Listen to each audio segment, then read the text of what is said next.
Welcome to the Teach, Lead, Innovate podcast, where we dive deep into the heart of innovation, leadership, and transformative ideas shaping the future of education and technology. Each episode is a journey into the minds of visionary educators, thinkers, and leaders who are not just talking about change, they're living it. Real people leading real change. This is where passion meets practice and ideas come to life. Welcome to the Teach, Lead, Innovate podcast. Welcome, everyone, to another episode of the Teach, Lead, Innovate podcast.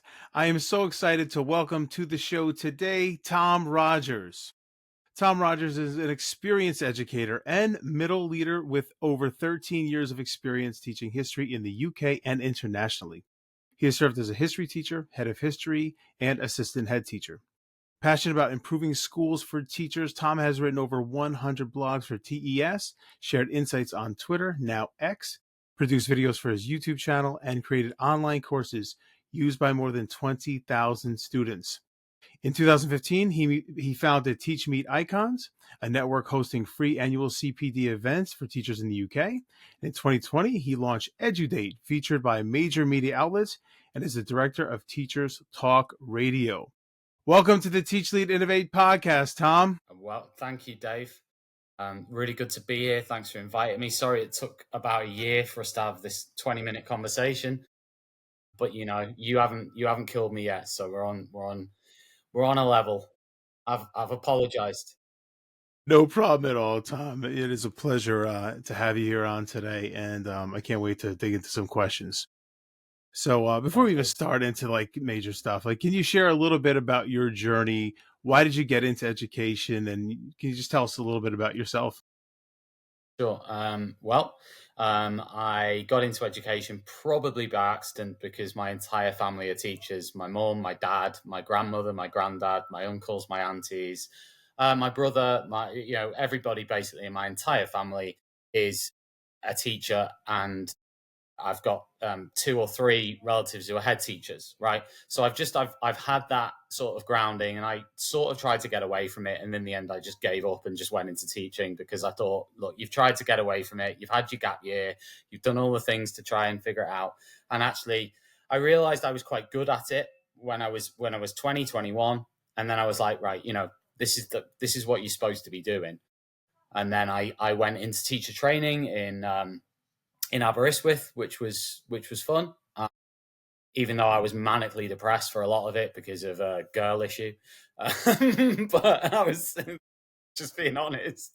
So it was a proper battle to get through that year, like mentally, because my head was just all over the shop. But I did. I powered through, and finished the PGCE. Did two schools, one in North Wales, one in South Wales, and then I got my first job in North Wales, and I taught there for 5 years. And after that, I've ended up really all over the place. It's amazing. That's amazing. You've quite the experience there. So you're a history teacher, head of history, and assistant head teacher. What prompted you to pursue? Not anymore. Yes, you were. I'm not an assistant head anymore. Yeah. Yes, I lasted you were. about 6 months and thought, this is not what I really want to be doing with my life. Well, what prompted you at the time when you were a teacher to want to pursue those leadership positions? Well, if I'm totally honest with you, if there had been a route for me to take that did not involve leadership, that involved just, teaching really well, and that would have been enough for me, then I would have taken that route. The reality is that certainly in the UK, I don't know what it's like in the US or anywhere else, but in the UK, you've got two routes that you have to take to senior leadership. One of those routes is pastoral, and one of those routes is academic. So that's the traditional route you have to take. So you become a head of year, or you become a head of department, like head of history, head of English, head of maths, whatever it is. And then from there, you move up into senior leadership. So the reason I moved up to be a head of history initially, I just thought that was what I was supposed to do, right? And it probably wasn't. I didn't need to do that. I shouldn't need to do that. I mean, obviously, if you want to earn any extra money within the UK, then really getting a TLR was the option to do that. There was something called an advanced skills teacher. I don't think that exists anymore. It certainly didn't exist when I was going through this phase in my career. It certainly wasn't offered to me or open to me. So that's why. That's the really simple reason. I didn't sit there and say, "Oh, I really want to do this. I've dreamt of being a head of department and an assistant head teacher and moving up into this and this and this." And actually, the other thing is, no one actually sort of assessed whether I was any good at it or not. No, nobody knows That's whether interesting. I was actually good at being a middle leader or senior leader.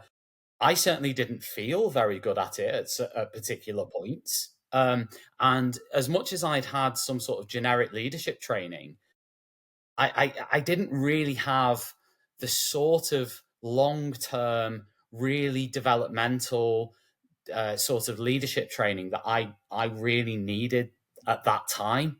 And you have to remember that a lot of heads of department now are becoming heads of department when they're 23 and 22.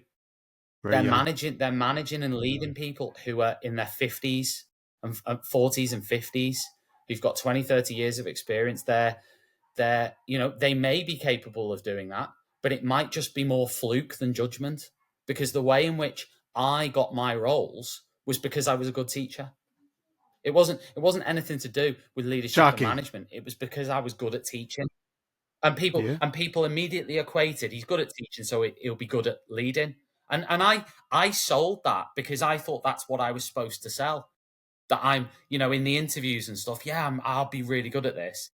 But actually, looking back, I'm going, why would I even think that? It's a completely different role, being good at leadership and management. It's like comparing Jose Mourinho, not the best footballer in the world, didn't have that much of a glittering career as a footballer, a great manager, completely different things. But in education, I don't think we do that, actually. It has got better. It has got better. It has, but I think that really resonates. I feel like you came from a real place of self awareness to be able to say, I don't think Well, this is for now, me. Now, yeah, now, not but then. not then. Do you think there's any? I mean, I feel like there's probably a lot of people that are in that same boat right there, and I think Yeah, because it yeah, resonates with me. absolutely. Like, I can't tell you how many interviews I've been in. I'm like, oh, I'm a great teacher, and so I'll be great at this leadership position. Like when you said that, I was like, wow. I think that is the Well, logical yeah, like. because at the end of the day, you can be honest with yourself and say, yeah, I am. I'm competent in the classroom. I've got sort of some evidence in my thought process to know that I'm good at that. But I had no evidence at all to suggest that I was good at leadership. In fact, if anything, all I had was things where I felt things had gone wrong. And the reason, and I should have just, it was almost like, I still think there's a bit of this. I think there's less of it. There's definitely a bit of it. I didn't want to drop down to just be a teacher. If I'd have dropped my head of history position 10 years ago, and after a year, and dropped it, gone down to history teacher, I would have seen that as going down to history teacher. I would have seen that as a failure on my part, because I've been promoted, and then I've dropped down. Whereas the way I see it now is they're just different roles. They're just Yeah, different roles. They're you're right. completely different skills. The issue is we value one more than the other. We certainly have historically. That's very powerful right there, and you're very it's so true. Like they're just completely different positions. So, Tom, I'm on the other side of the pond, about 20 minutes outside New York City, here in the U.S., and we certainly have our challenges here as a nation with education. This is like a big question, but like, see if we can narrow it down, right? What do you think are the top 2 to 3 challenges that the educational system faces in the UK? I'd say one of them is a lack of, I could come out with the stock answers that everyone always says, I want your answers. which are well, I'm going to give you my answers, but before I give my answers, and these, I'm not suggesting that these ones aren't potential answers, but the ones that people will always say are funding, not enough money in the system. Um, People will say that workload is too high. People will say the pressure is too great, right? And I agree with all of those to one extent or another. I think the ones that I'd like to flag up that sometimes aren't mentioned or aren't mentioned enough.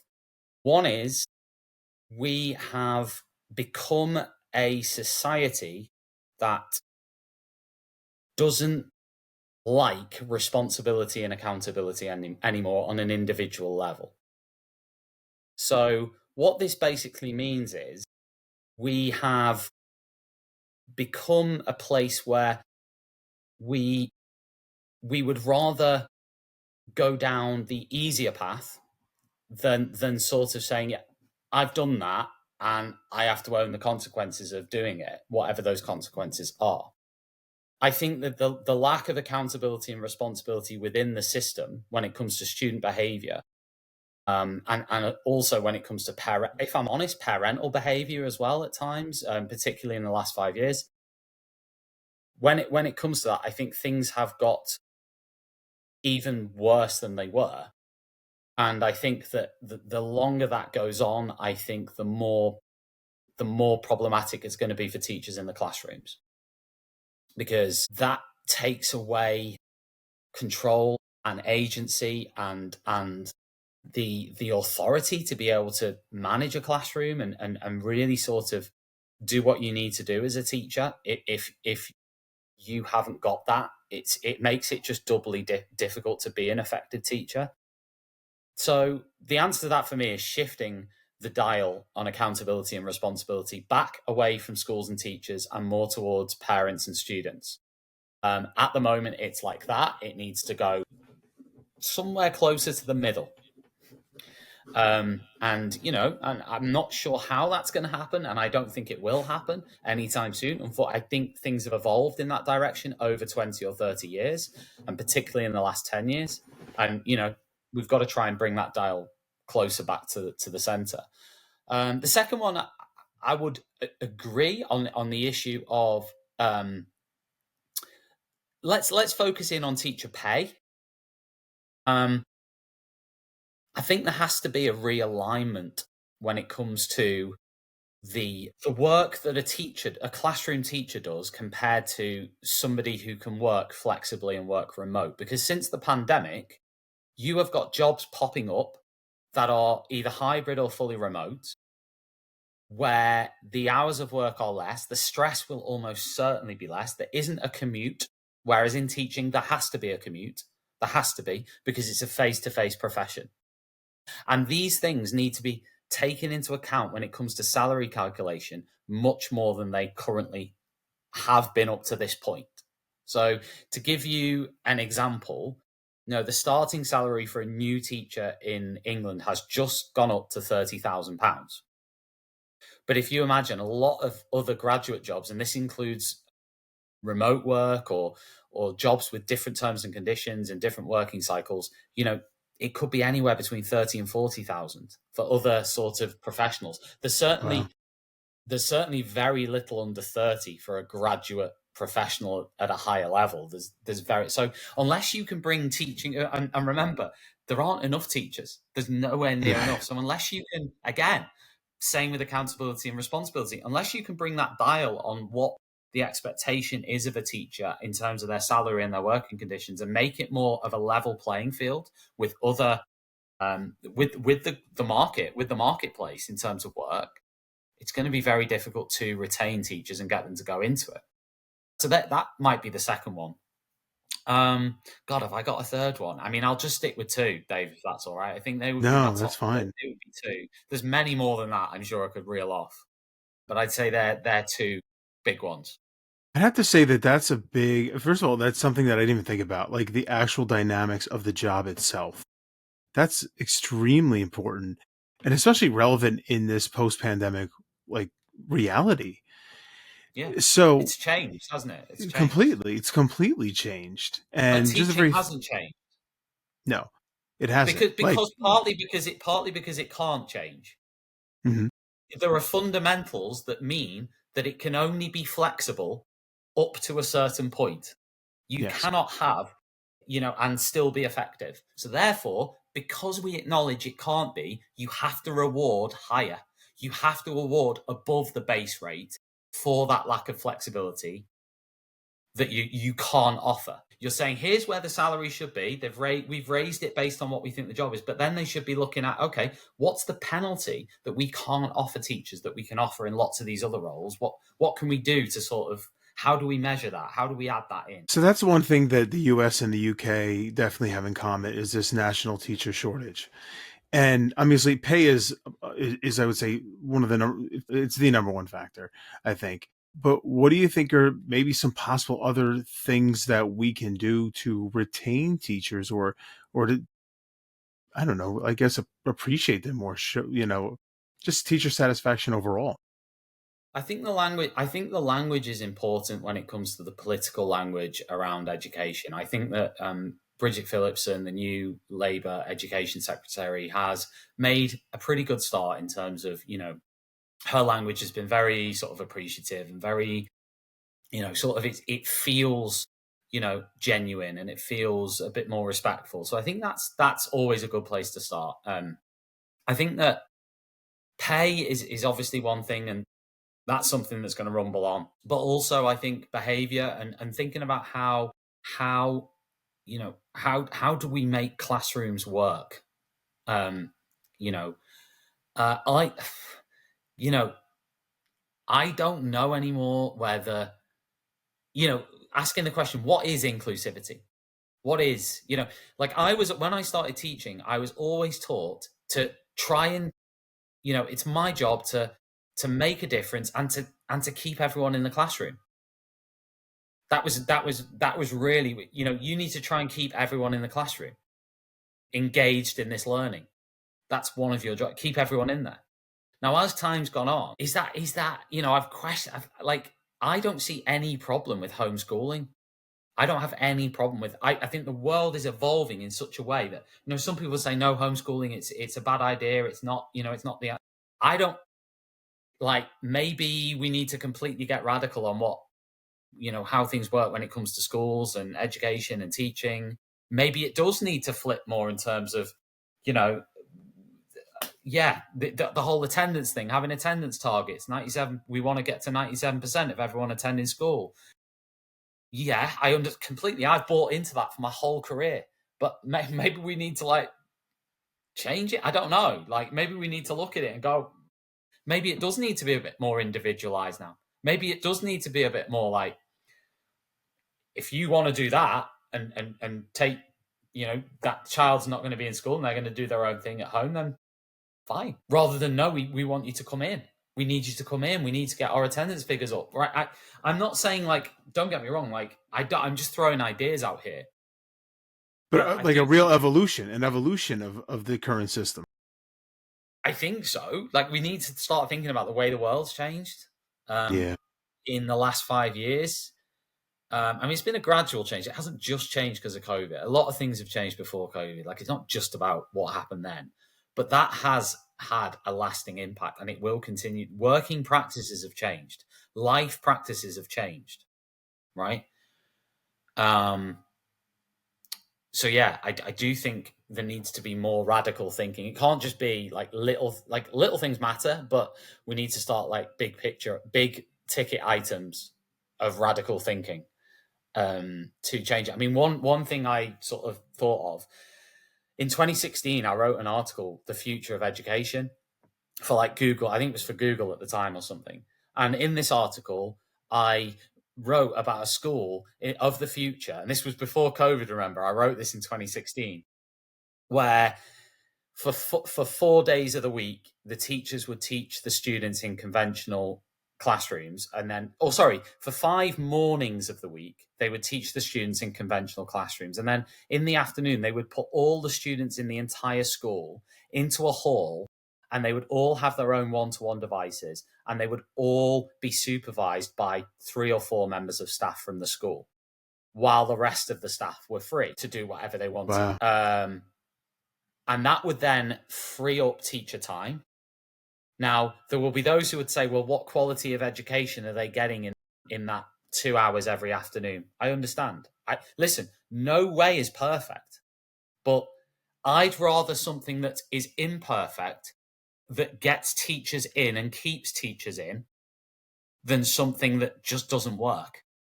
And the current system of 20 hours of teaching a week or whatever it is. I mean, some might be on 17, 18, 19, 20. That sort of level of contact time, churning lessons, one after the other, after the other, after the other. That's the thing we have to look at changing as the top priority, in my opinion. We have to create a system whereby teachers only teach actually in a classroom with contact time, delivering lessons for sort of 50% of their roles. And That's the way interesting. we create that, it may be to the detriment of some of the students learning. And you know what? Okay, for me, okay, because it will keep teachers in classrooms, and therefore there's a better chance that the overall education in the long term will go up. So people say, yeah, that'll ruin the standard of education. It may lessen it for some students who don't engage with education in that way or don't want to. It may not be great for some, but they'll still get contact time with the teacher. But I'm actually willing to accept a lower overall possible outcome if it means that that transforms the working cultures and the teaching that's actually happening and teachers' lives, and actually makes a teacher sit there and go, I can't leave this job. It's absolutely amazing. I'm never going to leave this job. Wow. When do teachers say that? When do teachers sit there on a Friday night and go, some will, the ones who just love it, and actually you can still love it and desperately want to get out. I don't care what anybody says. Oh, I love it. I've always loved it and I'm never going to want to leave. Great. Good for you. There'll be another person who feels exactly the same way as you, but cannot physically and mentally cope with the demands.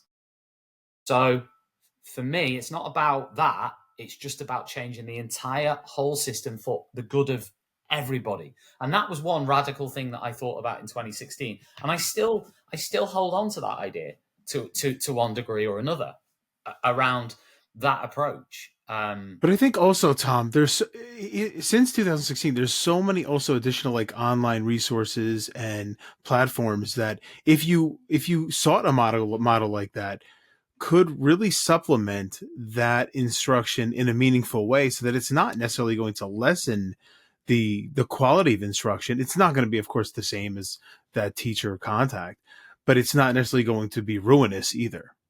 You know. This is my point. It may lessen outcomes. We don't know that really. Yeah. We think True. I think it probably might, but not to the point where everything would fall apart. It's like, that's, for me, that wouldn't happen.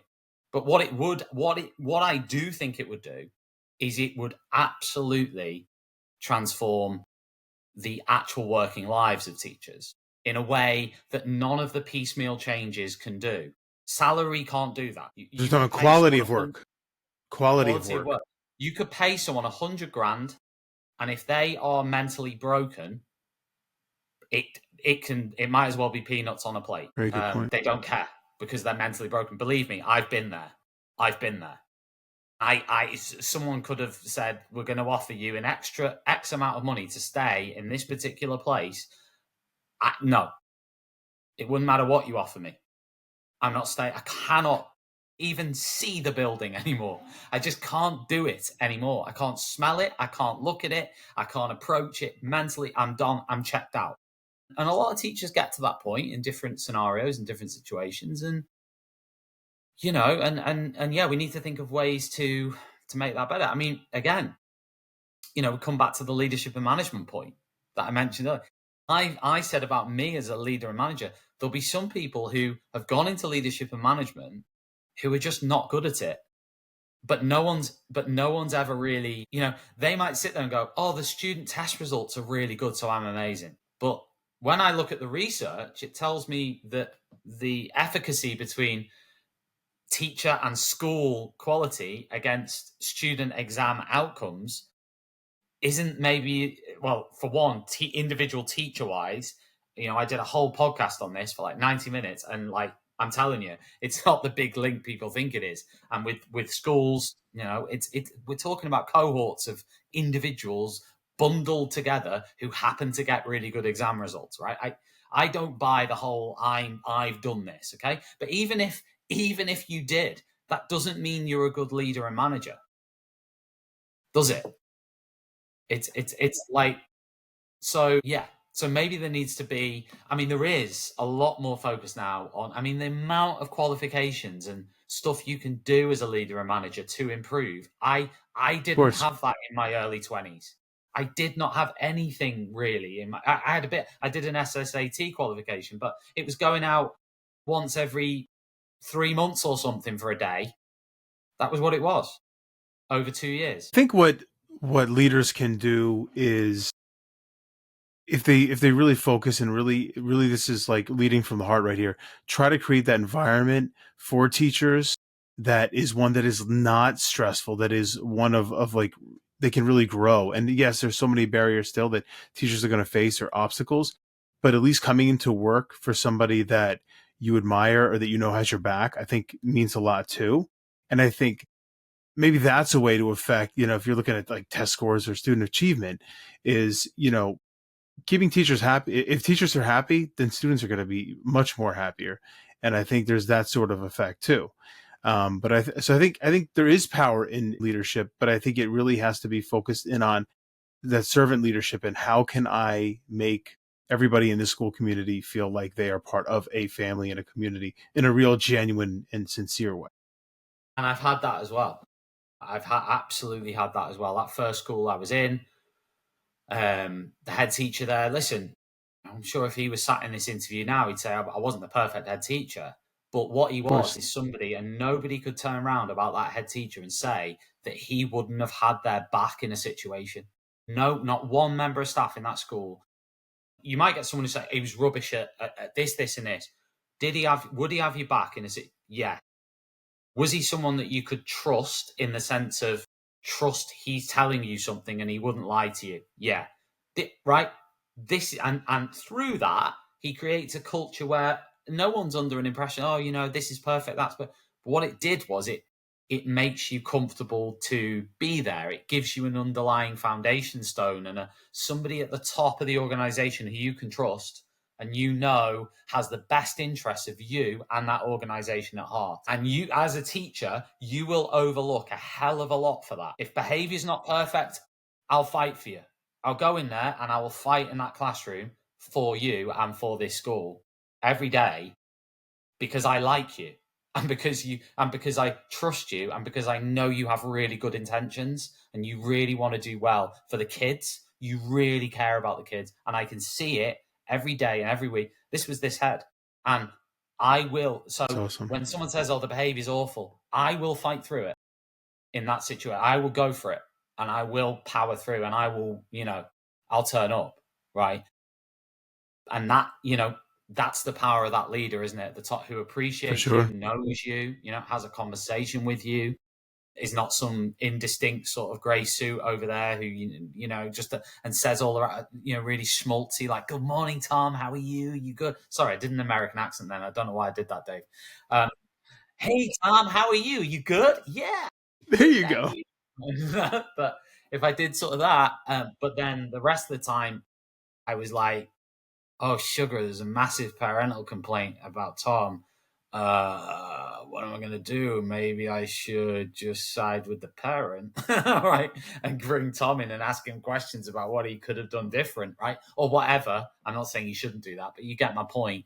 Is somebody who just sort of, will support, and they'll support you. It makes a difference. It matters. It matters. So, I've got a couple more questions for you, Tom. Can you tell us about Teachers Talk Radio?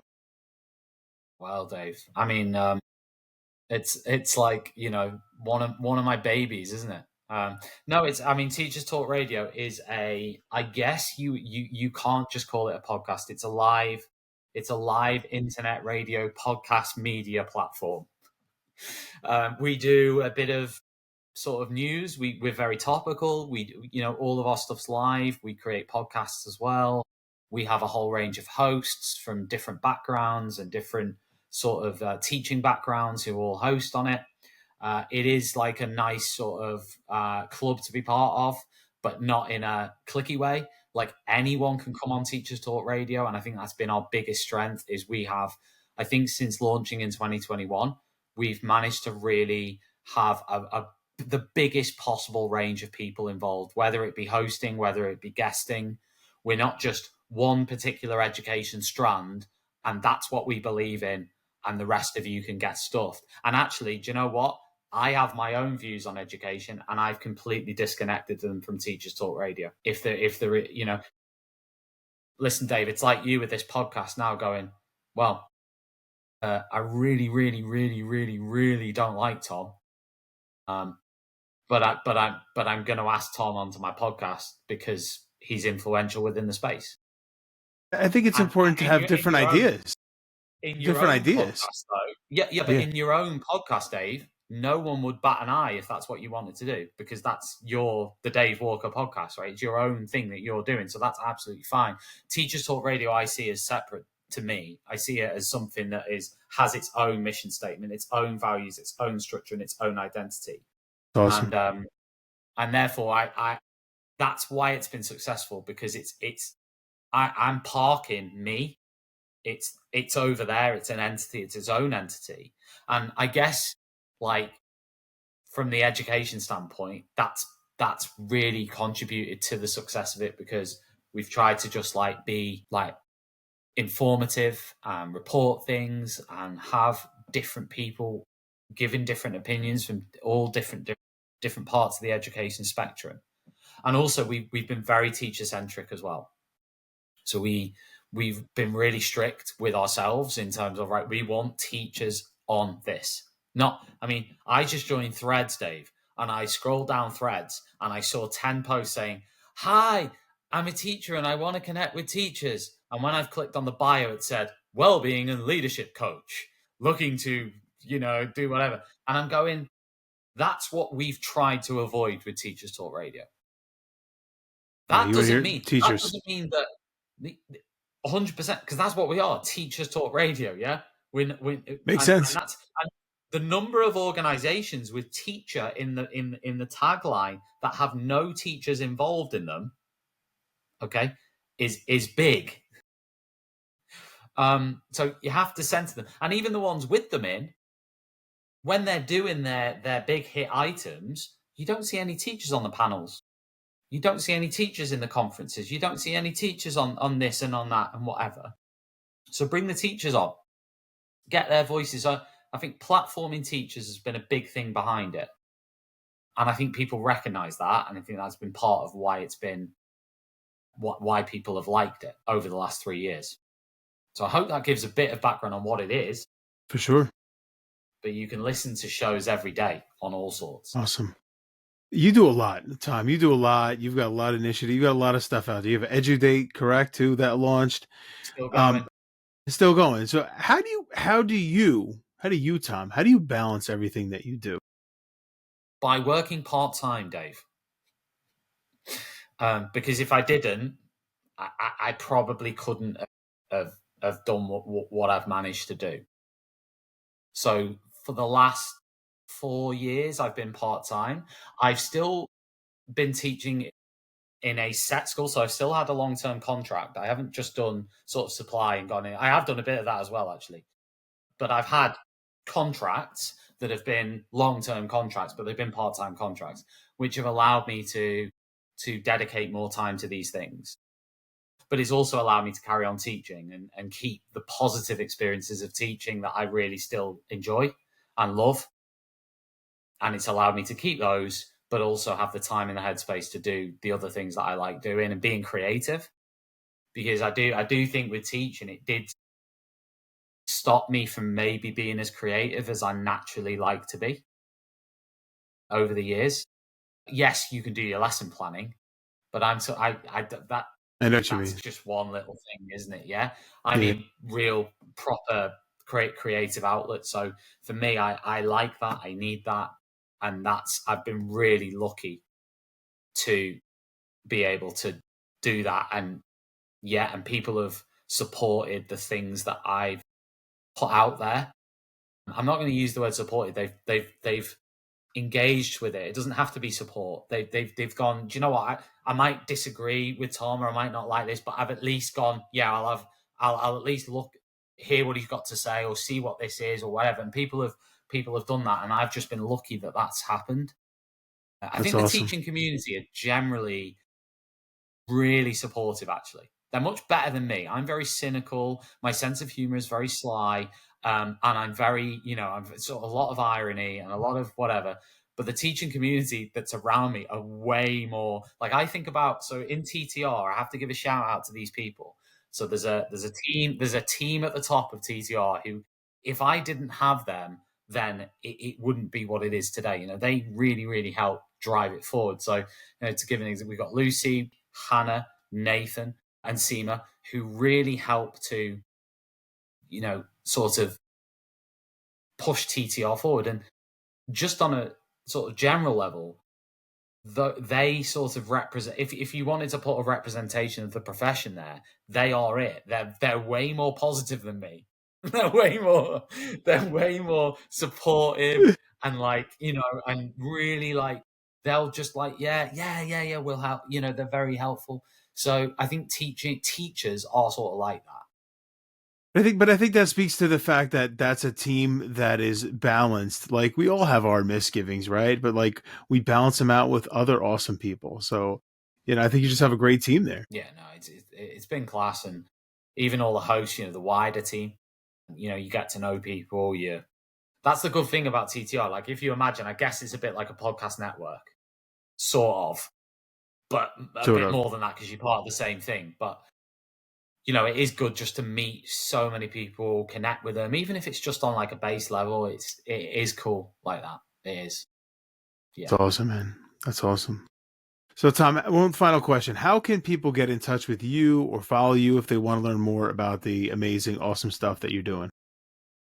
Well, you can find me on pretty much every social platform at Rogers History. That's ROGERS History.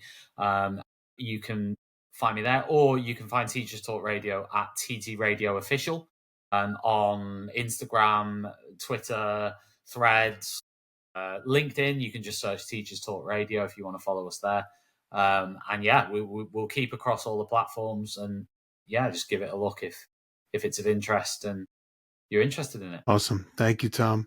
Thank you again, Tom, for coming on to the podcast today. Thanks so much, Dave. I appreciate it. Really good chat. And thanks so much for asking me on. It's been really fun. And yeah, I really like your podcast. Teach, Lead, Innovate. That's it, man. That's it. We got to teach, we got to lead, we got to innovate, and we got to find people like you who are willing to share their expertise about it. So you did I that have today, many Tom. weaknesses, Dave. I have many, many weaknesses. I'm a very creative person, but with that means I'm mad. We all got it, Tom. We all got it.